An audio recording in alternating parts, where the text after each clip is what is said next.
Hi guys, welcome back to my YouTube channel. If you are new, don't forget to subscribe. I've been holding back a really big secret of mine for a very long time now, and I'm finally ready to share it with the world.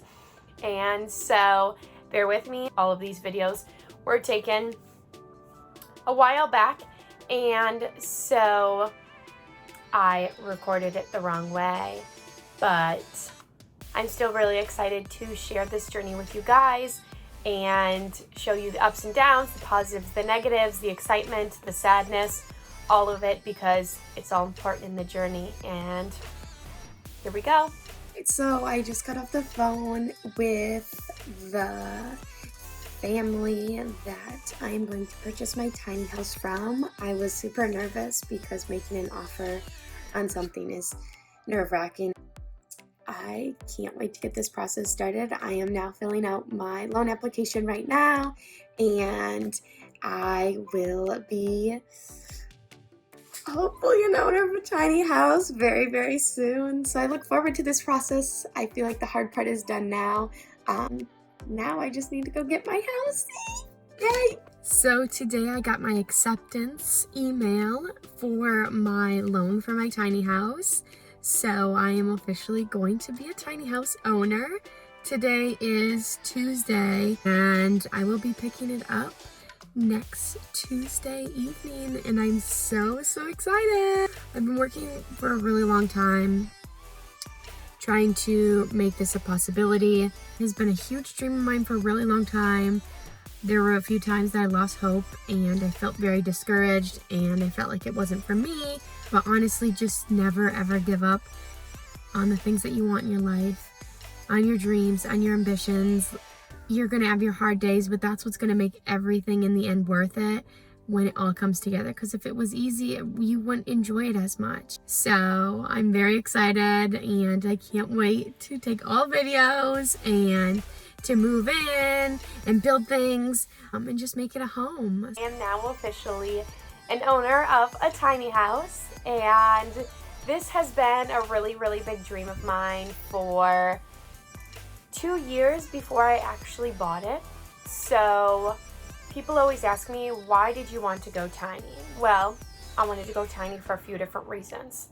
Number one, what got me into thinking about tiny houses was one day I was sitting in class and everybody was supposed to be presenting on something that they were passionate about.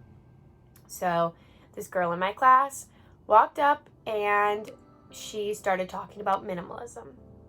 And she showed a TED Talk on minimalism, and I kind of paid attention, I kind of didn't. I was like, you're crazy. I personally love to shop. I didn't want to downsize on my clothes, my shoes. I wanted to have all of my belongings because I thought that I needed them. And then I sat on it for probably 2 months before I decided, you're right. I have a lot of things in my house that really are serving no purpose than just sitting there. I spent my money and my time at work to buy things just for them to sit there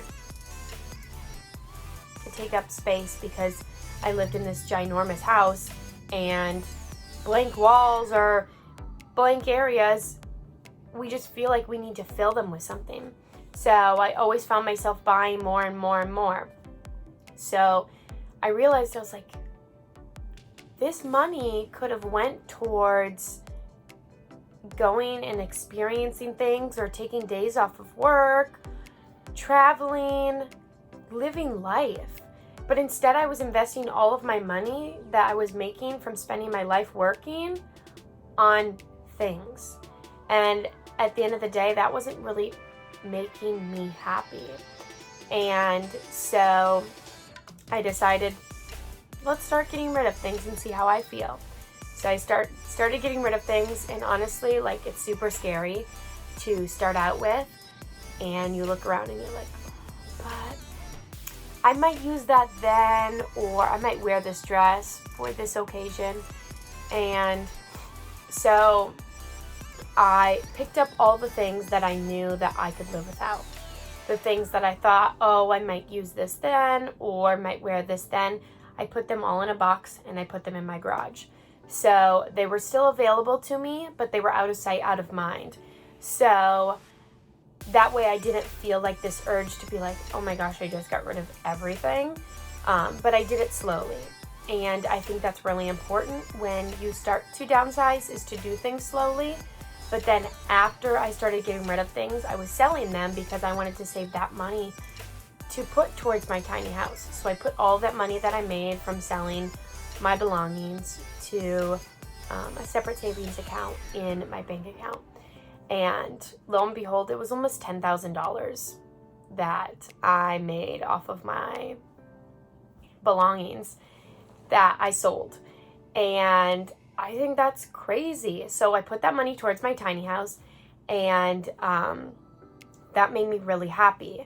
So needless to say, I want to live my life and spend my money towards experiences rather than things, because things in my house, they sit around and they don't give me any joy. So they were really serving no purpose to my life. So having less makes me feel more grateful, and I can clean faster because there isn't a bunch of stuff that I have to move around to clean around, and less things that I have to clean, less things that I have to organize. And so honestly, downsizing didn't seem to be a problem for me after I started. It was really hard in the beginning because I couldn't fathom getting rid of my things. But then as I got started, it was really addicting. I was like, what more can I get rid of? So, start small and go from there. There's always something that you have laying around that you haven't touched for months, maybe a year, maybe even longer. Maybe things that are in your closet that still have price tags on them, or things that are still in the box. So I challenge you today to get rid of 10 things that you no longer need in your life, that no longer bring you joy and happiness. And who knows, maybe you'll feel a little weight lifted off of your shoulders, and you might be starting to become a minimalist like me. Who knows? I'm so happy you guys tuned in for another YouTube video. I can't wait to share more of this journey with you guys. Until next time, see ya.